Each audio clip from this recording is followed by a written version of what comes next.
The air in the server room always tasted like ozone and impending doom. It was 6:45 a.m., a time when reasonable people are hitting snooze or yelling at their coffee makers, but I was already 2 levels underground, listening to the hum of the beast. That's what I called the legacy mainframe of TitanCore. It wasn't a computer anymore. It was a breathing, hateful organism held together by digital duct tape, prayers, and code I wrote back when Obama was still in his first term. I patted the cold steel of the rack like you'd pat a rabid dog that decided not to bite you today. You know the type of setup? Systems so old they run on spite and black magic, refusing to die just to inconvenience the new hires.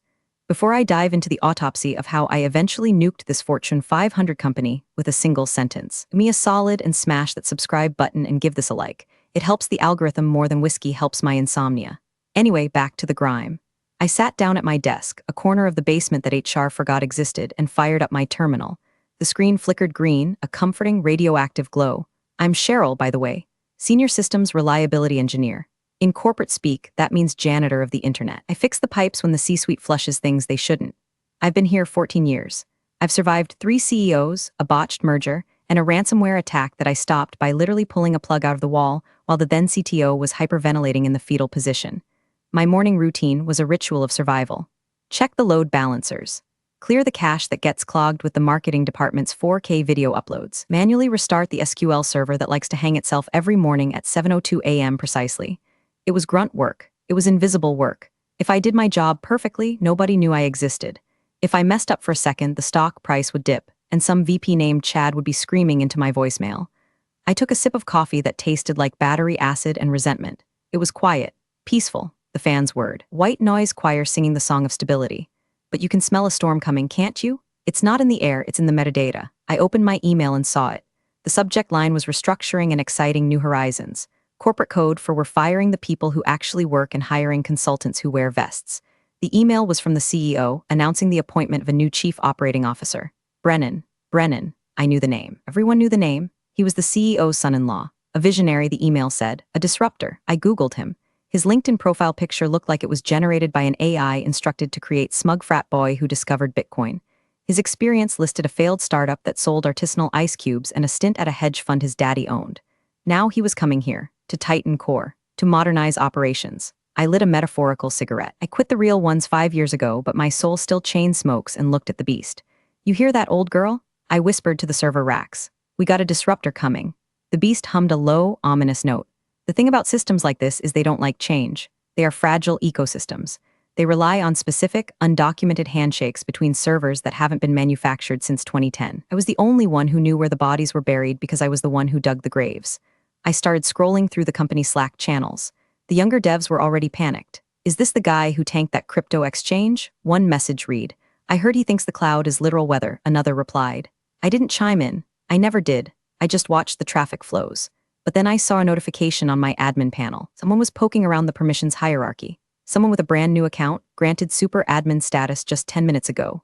User, Brennan Ops. He was already touching things. He was changing the read/write access on the archival drives. He was like a toddler wandering into a nuclear reactor, pressing buttons because they were shiny. I felt that cold, familiar knot in my stomach. The check engine light of my intuition was flashing red. I didn't block him. Not yet, that would be insubordination. Instead, I opened a command line on my private, air-gapped laptop. Initiate backup hidden sector exe if this guy wanted to play God, he was going to need a Bible. And unfortunately for him, I was the only one who could read the scripture. The office upstairs was waking up.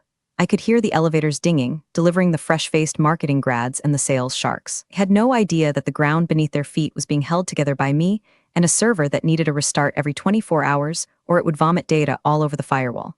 I leaned back, cracking my knuckles. This wasn't going to be a normal Tuesday. I could feel the electricity changing, the voltage spiking.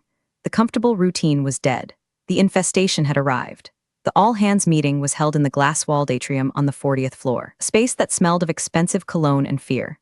I stood in the back, near the exit, wearing my standard uniform, a black hoodie that said I'm busy in binary code and jeans that had seen more server maintenance cycles than a wash cycle. Then, he walked in. Brennan. In person, he was worse than his JPEG. He looked like he was assembled in a factory that makes Ken dolls for divorced moms. His suit was so blue it hurt my retinas. So tight I wondered if his circulation was cut off to his brain, which would explain a lot. He bounced onto the stage, grabbing the microphone like he was about to drop a mixtape, not a quarterly projection. What's up, TitanCore? He yelled. Silence, a few nervous coughs. Energy, I love the energy. He lied, flashing veneers that cost more than my mortgage. Look, I'm not here to be a boss. I'm here to be a catalyst. My father-in-law, excuse me, our CEO, brought me in to trim the fat, to make this beast lean, agile, disruptive. I cringed so hard I think I pulled a muscle in my neck. Trim the fat. That's MBA speak for fire the people who know how the product works. He started clicking through a PowerPoint presentation that was 90% stock photos of people high-fiving on mountains and 10% graphs that made no mathematical sense. Then, a slide popped up titled, Legacy Anchors. It showed a picture of a server room. My server room, with a big red X over it. We are moving to 100% cloud integration by Q3. Brennan announced, pumping his fist. No more dungeons, no more dusty hardware. We are going serverless. The room applauded politely. The sales team cheered because cloud sounds sexy to clients. But the engineering team looked at each other with the eyes of soldiers watching a general order a cavalry charge into a minefield. I felt a gaze burn into me. Brennan was looking at the back of the room. He pointed a finger, a perfectly manicured finger, right at me. And it starts with culture, he said, his voice dropping to a theatrical whisper. We need to move away from the old guard mentality. The people who hoard information. The people who say it can't be done. In this new era, impossible is just a suggestion. He was talking about me. Everyone knew it. I was the old guard. I was the hoarder. After the meeting, the atmosphere in the office shifted.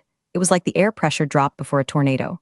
I went back to the basement, my hands shaking slightly, not from fear, but from the adrenaline of pure, unadulterated rage. Serverless, I muttered to the beast.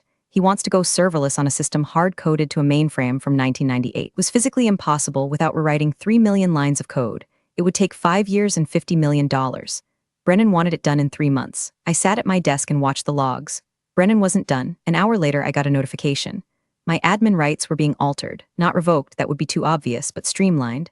I could no longer access the budget spreadsheets. I was locked out of the hiring portal. Then, he showed up. Didn't take the elevator. He took the stairs, probably to get his steps in for his Apple Watch. He breezed into my server room without knocking, sniffing the air with disdain. So this is the brain, he said, looking at the racks like they were piles of dirty laundry. This is the infrastructure, yes, I said, not turning around from my screens. It's loud, he complained, and hot. Why do we pay for this real estate? Amazon Web Services could host all of this for pennies. I spun my chair around. Brennan, with all due respect, the latency on the transaction controls requires on-site hardware. If you move this to the cloud without rebuilding the kernel, the latency will jump from 2 milliseconds to 200. The trading bots will crash. We will lose millions in seconds, he chuckled. A condescending, patrician chuckle. You tech people, always so dramatic. The sky is falling, the sky is falling. You know, Cheryl, sometimes you have to break a few eggs to make an omelet. This isn't an omelet, I said, my voice flat. It's the global financial transaction layer for our biggest clients. He stepped closer, invading my personal space. He smelled like expensive moisturizer and arrogance. Maybe that's the problem, Cheryl. You're too attached. You're hugging the machine. I need people who can let go. He tapped my desk twice. Tap, tap. Get me a migration plan by Friday. And try to smile. You look like you're at a funeral. He walked out. I stared at the empty doorway. He was right about one thing. I was at a funeral. I just didn't know whose yet. I turned back to my terminal. I didn't start the migration plan. Instead, I opened a hidden partition on my drive. I started backing up personal emails, performance reviews from the last decade, and every single commendation I'd ever received. Then I did something else. I wrote a small script, simple logic loop. It monitored my Active Directory status. If my account was disabled, it would execute a command, nothing destructive. No, I wasn't a vandal. I was a reliability engineer. I just turned off the automatic stabilizers. The scripts I wrote to keep the beast from eating itself, I tied them to my user login. If I was there, the system worked. If I wasn't, well, gravity is a harsh mistress. By Wednesday, the writing wasn't just on the wall. It was spray-painted in neon across the lobby. Brennan was on a warpath, and I was the village he intended to burn down to prove his strength. It started with a calendar invite, team synergy and modernization workshop, mandatory attendance, 2:00 p.m. I walked into the conference room. It was filled with the younger dev team, kids who were smart but terrified. Brennan sat at the head of the table, flanked by a woman from HR, Linda. Linda was nice, in the way a golden retriever is nice, but she had the backbone of a chocolate eclair. Great, we're all here, Brennan said, not looking up from his phone. Let's talk about resistance. He projected a graph on the screen. It tracked ticket resolution time. My name was at the bottom, highlighted in red. Cheryl, he said, smiling like a shark smelling chum. Care to explain why your resolution times are triple the team average? The room went dead silent. The tickets he was referring to were complex, level 4 system failures that required rewriting kernel code. The team average was resetting passwords and unjamming printers. Those are infrastructure rebuilds, I said calmly. They aren't 5-minute fixes. If I rush them, data corrupts. Excuses, Brennan sighed, shaking his head at the group. See this? This is what holds us back. It's too hard, it's too complex. We need speed, we need velocity. Cheryl, I'm putting you on a performance improvement plan. A PIP, the the corporate kiss of death. It's not a plan to improve, it's a paper trail to fire you without a lawsuit. Linda has the details, Brennan added, waving his hand dismissively. You'll report your hourly activities directly to me. If we don't see velocity increase by Friday, we'll have to reevaluate your fit. I looked at Linda. She looked down at her notepad, unable to meet my eyes. That was the moment. The snap. It wasn't a loud snap. It was the sound of a dry twig breaking in a winter forest. I realized I wasn't fighting for my job anymore. I was fighting for my dignity. And dignity in my line of work is expensive. Understood, I said. My voice was so level it scared me a little. I didn't argue. I didn't scream that I built the platform he was standing on. I just nodded. Brennan looked disappointed. He wanted a fight. He wanted the angry old woman to yell so he could justify his narrative. I denied him the pleasure. Great. Meeting adjourned, he said, bored now that the blood sport was over. I walked back to the basement. The humiliation burned, a hot, prickly heat under my skin, but beneath the heat was ice. Cold, hard logic. If he wanted velocity, I'd give him velocity. I sat at my terminal. The PIP required me to document every minute of my day. Fine. I opened a new document. But while I typed meaningless updates about optimizing synergy, my other hand was working on the console. I accessed the load balancing subsystem. This was the heart of TitanCore, the traffic cop that directed millions of requests. It relied on a custom algorithm I wrote 7 years ago called the dam. It held back the flood of data and released it in manageable streams. The dam required a manual key reauthorization every week. It was a security feature I implemented to prevent automated hacks. If the key wasn't turned, the dam opened wide. I usually reauthorized it on Friday mornings. It was muscle memory. I looked at the code. If user auth equals Cheryl admin initiate failsafe, I deleted the initiate failsafe line. I replaced it with return null. Basically, if the system checked for me and didn't find me, it wouldn't sound an alarm. It wouldn't switch to backup. It would just do nothing. It would let the floodgates open without a valve. I saved the changes. I buried the audit log deep in a folder named System 32 Old Do Not Delete, the one place no millennial cloud architect would ever dare look. I wasn't sabotaging the system. I was just removing myself from the equation. Brennan said he wanted to remove the legacy anchors. Well, he was about to find out that the anchor is the only thing stopping the ship from drifting into the rocks. Thursday passed in a blur of passive-aggressive emails. Brennan sent me messages like, "Did you update the velocity tracker? And let's pivot on that attitude." I replied with tracker updated, pivoting now. I was a ghost haunting my own office. I packed my personal belongings slowly. The picture of my dog, the framed certificate for uptime excellence from 2015. My lucky screwdriver.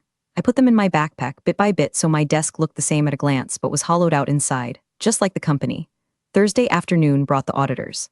Brennan had hired an external firm, Strat-Edgise, yes, with a capital E in the middle, to map the infrastructure redundancies. In reality, they were hitmen with laptops. 2 guys barely out of college, wearing vests that looked like they were made of recycled plastic bottles and bad decisions. They came into my server room carrying lattes and an air of unearned superiority. "Hey, we're here too?" Visualize the stack, one of them said. His name tag said Kyle. Of course it was Kyle. "Visualize away," I said, gesturing to the racks. "Don't touch the red cables or the blue ones. Actually, just don't touch anything." Kyle laughed nervously. "Right, so Brennan says this is all legacy junk. We're just trying to see what we can migrate to a Kubernetes cluster by Monday." I almost choked on my gum. "Monday? You want to migrate a 20-year-old COBOL-based transaction engine to a containerized environment in 3 days? "Yeah," Kyle said, typing something on his iPad. "Brennan says it's just about shifting the mindset." I watched them work. It was like watching monkeys try to defuse a bomb with a banana. They were taking pictures of the wrong servers. They were mapping the backup drive as the primary core. They noted down the air conditioning unit as a redundant power supply. I could have corrected them. I could have pointed out that the cable they were leaning on controlled the connection to the Federal Reserve. I didn't. I sat there, sipping my lukewarm water and played solitaire. Brennan came down an hour later to check on his troops. "How's the audit going, boys?" "Great," Kyle chirped. "I've identified like 40% redundancy. You can definitely cut this department down. The hardware is basically running itself." "Music to my ears," Brennan said, shooting me a triumphant look. "See, Cheryl? Fresh eyes, they see solutions where you see problems. They see an AC unit and think it's a battery," I said quietly. "What was that?" Brennan snapped. "Nothing, just admiring the synergy." They left at 5 p.m. I stayed. This was the final night. The audit was the nail in the coffin. They had the data they needed to terminate me. Kyle's report would say I was redundant. I did my rounds. I walked the aisles of the server room one last time. The hum was louder tonight, the beast knew. I stopped at the master console. I had one last knot to untie. The cooling system. It was automated, but the sensors were finicky. They had a tendency to read false hot and shut down the servers to prevent damage. I had written a bypass script that cross-referenced the temperature with a secondary sensor before allowing a shutdown. It prevented false alarms. I disabled the cross-reference. Now the system was purely literal. If a sensor glitched and said fire, the system would kill the power. No questions asked. No human verification. It wasn't sabotage. It was factory settings. I was just returning the equipment to its original, pristine, stupid state. I wiped my local browser history. I cleared the command line logs. I made sure my digital fingerprints were scrubbed from the last 48 hours of activity. As I left the building that night, the security guard, old Mike, waved at me. Working late again, Cheryl? Last time, Mike, I said. Last time. Heading out for vacation, he asked, smiling. Something like that, I said, going to watch a demolition derby. I drove home in silence. My heart wasn't racing anymore. The anger had crystallized into something heavy and solid in my chest. I wasn't sad. I was a mechanic watching a driver cut the brake lines because he thought they added too much weight. I just hoped he was wearing his seatbelt. Spoiler, he wasn't. Friday morning, the IDs of March in a climate-controlled office park. I woke up before my alarm. I didn't put on my hoodie today. I put on a blazer. I brushed my hair. I put on lipstick. A shade called Scorched Earth. If I was going out looking like the professional they claimed I wasn't. I arrived at 8 a.m. The termination invite was already in my inbox. Quick sync with Brennan and HR. 9 a.m. They always do it on Friday mornings. It's supposed to minimize office drama. They think if they fire you on Friday, you'll just go home and drink instead of coming back with a lawyer. I walked into the break room carrying a Tupperware container. Chocolate chip cookies, homemade. I'd baked them at 4 a.m. because I couldn't sleep and because irony is my favorite flavor. I set them on the communal table with a note, "Thanks for the memories, Cheryl." The junior devs swarmed them, poor kids. They looked tired. They sensed the tension. "These are great, Cheryl," one of them said, a guy named Dave who had once taught how to recrimp a CAT5 cable. "You okay?" "You look dressed up." "I'm fantastic, Dave," I said, smiling. "Just a big day, big changes." I walked the floor. I wasn't just walking, I was verifying. I looked at the server status monitors on the wall, all green for now, the dam was holding. The cooling sensors were stable, the beast was sleeping. I ran into Brennan near the coffee machine. He looked energized, practically vibrating with caffeine and power. He saw my blazer and sneered slightly. "Dressed for an interview?" he asked, voice low so nobody else could hear. "Always dress for the job you want," I replied. "I want a job where competence is the currency, not the enemy." He laughed. "Save the speeches for the exit interview, Cheryl." 9 a.m. "Don't be late. I'm never late, Brennan. That's the thing about me. I run on time." I went back to my desk. I had 10 minutes. I opened my email client one last time. I drafted a message to the team, not the executives. Engineers. Subject, the keys to the kingdom body. The documentation you need doesn't exist in the wiki. It's in the comments of the code. If the system hangs, check the logs. If the logs are empty, check the voltage. If the voltage is fine, pray, good luck, you're going to need it. I set it to send on a delay. 9:15 a.m. I looked at my badge. Cheryl S., Senior SRE. I took a deep breath. The air in the basement still smelled of ozone. I was going to miss that smell. It was the smell of a machine working hard. But machines break. And sometimes you have to let them break so the people operating them realize they aren't toys. I checked my watch. 8:58 a.m. Time to go upstairs. Time to hand Brennan the rope he had been begging for. The 9 a.m. quick sync wasn't in a private office.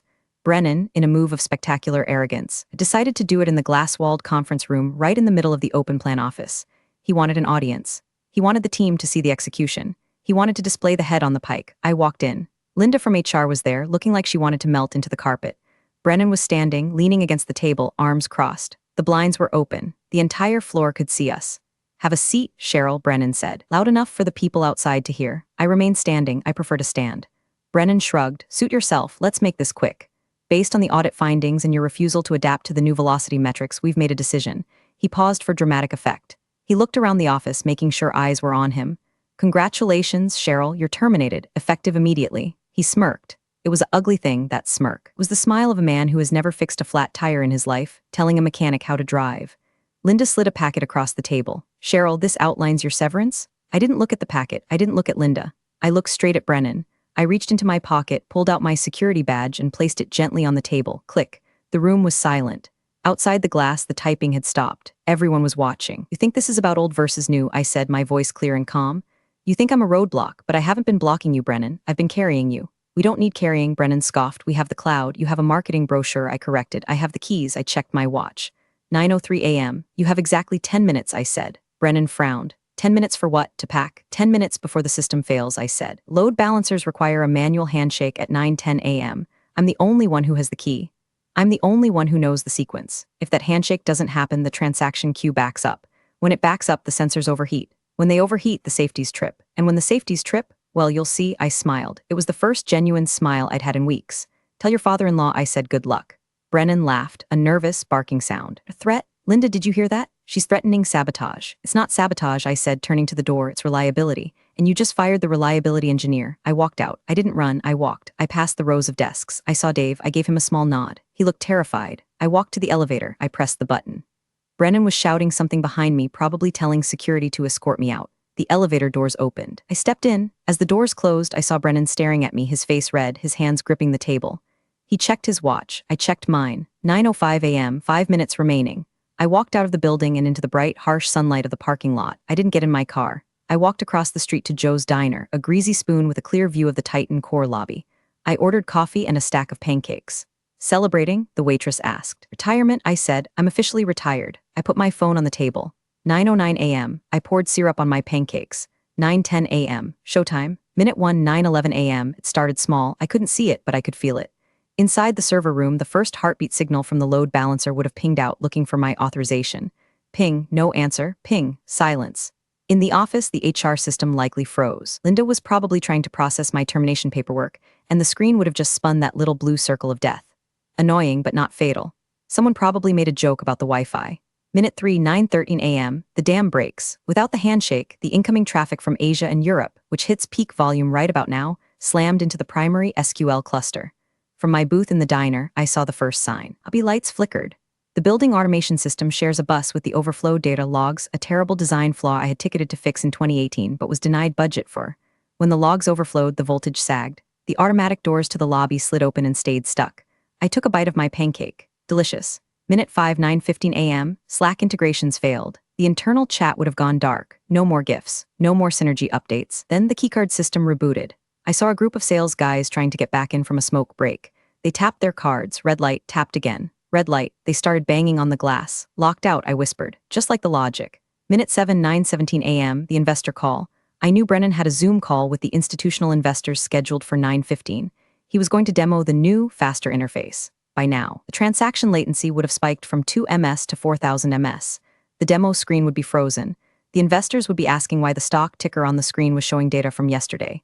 Brennan would be sweating. He'd be hitting refresh, but refresh sends another query, and another query adds to the pileup. He was digging his own grave with the refresh button. Minute 8, 9:18 a.m., the panic. I saw movement in the lobby. People were running, not walking. Running? The CTO, a man named Henderson who mostly played golf, was unreachable. He was on a flight to Cabo. I knew this because I managed the executive calendars. I saw Brennan appear in the lobby. He was frantic. He was yelling at the security guard. He was pointing at his phone. My phone sat on the table. Silent. He didn't have my number. He never asked for it. HR had it, but the HR system was down. Irony is a cruel mistress. Minute 9, 9:19 a.m., finance servers flash red. The trading bots. These are automated scripts that buy and sell based on micro-fluctuations. When the latency hit critical mass, the bots panicked. They started auto-liquidating positions to save capital. TitanCore wasn't just crashing. It was actively selling off its own assets because the safety protocols thought the world was ending. The stock price. I pulled up Google Finance on my phone, thank God for 5G. TitanCore Titan, minus 4.5% in the last 3 minutes. Millions of dollars evaporating. I ordered a side of bacon, extra crispy, I told the waitress, like my career. Brennan was now pacing in circles in the lobby. He was holding a laptop, looking for a signal, looking for a savior. He looked like a man trying to bail out the Titanic with a teaspoon. I watched him. I didn't feel guilt. I didn't feel glee. I felt the cold, hard satisfaction of physics. Action meet reaction. You remove the brakes, you crash the car, you fire the engineer, you crash the company. 9:20 a.m., minute 10. The thermal shutdown. Minute 10, 9:20 a.m. The beast finally reacted to the abuse. The CPU temperatures across the rack hit 95 degrees Celsius. The cooling sensors, stripped of my false positive logic check, screamed fire. It happened all at once. The lights in the TitanCore building went out. Not just a flicker, a hard kill. The emergency generators kicked in with a roar and a puff of black smoke from the roof, but they only powered the emergency exits and the elevators. The data center, dead. The screens, black. The cloud, evaporated. Inside the lobby, it was chaos. Even from across the street, I could see the silhouette of panic. People using their phone flashlights. Brennan ran out the front doors, gasping for air. He looked wild. His tie was undone. My phone finally buzzed. Unknown number. I let it ring. It stopped. It buzzed again. I picked it up but didn't speak. Cheryl? Cheryl, is this Cheryl? It was Brennan. He must have screamed at Linda until she found my number in a physical file cabinet. Cheryl, the system is down. Everything is down. The investors are screaming. The stock is tanking. What did you do? I didn't do anything, Brennan. I said, dipping a piece of bacon in syrup. I was terminated. I left the building. Remember? Fix it. You have to fix it, he shrieked. He sounded like a child who broke a vase. I can't, I said. I don't work there. I'm a security risk, unauthorized access. You know the policy. I will rehire you. Right now, double your salary, no, triple, anything. Brennan, I said, my voice dropping an octave. You wanted to trim the fat. You wanted to modernize. This is what modernization looks like when you don't understand the foundation. You built a penthouse on a sinkhole. Please, he whimpered. My father-in-law is here. He just pulled up. I looked down the street. Sure enough, a black Mercedes S-Class screeched to the curb. The CEO, Mr. Titan himself, stepped out. He looked furious. He walked right up to Brennan and slapped the laptop out of his hands. I could almost hear the smack from here. I'm sorry, Brennan. I said into the phone. I'm busy. I'm watching a demolition derby. I hung up. I watched the CEO yelling at Brennan. Brennan was pointing at the building, then at the sky, making excuses. The CEO wasn't having it. He pointed a finger at Brennan's chest, the same aggressive finger Brennan had pointed at me on Tuesday, and poked him hard. Then the CEO looked around. He looked at the dead building. He looked at the employees milling around on the sidewalk, confused and useless. Someone whispered something to him, probably Dave, good old Dave. The CEO turned and scanned the street. He looked at the diner. He saw me. I raised my coffee mug and a toast. He didn't wave back. He just slumped. He knew. He knew that his son-in-law had just cost him probably $50 million in market cap in 20 minutes because he was too arrogant to read a manual. The beast was dead, and only I knew the CPR sequence to bring it back. But I wasn't a doctor anymore. I was a spectator. And the show was magnificent. By that evening, the story had leaked. Someone, maybe me, maybe Dave, had posted a video of Brennan yelling we don't need her. From a week prior on TikTok, it went viral. #Titan crash was trending on Twitter. The stock had closed down 12%. The board called an emergency meeting at 6:00 p.m. I was at home watching Danny DeVito compilations and drinking a glass of Pinot Noir that cost more than my weekly grocery budget used to.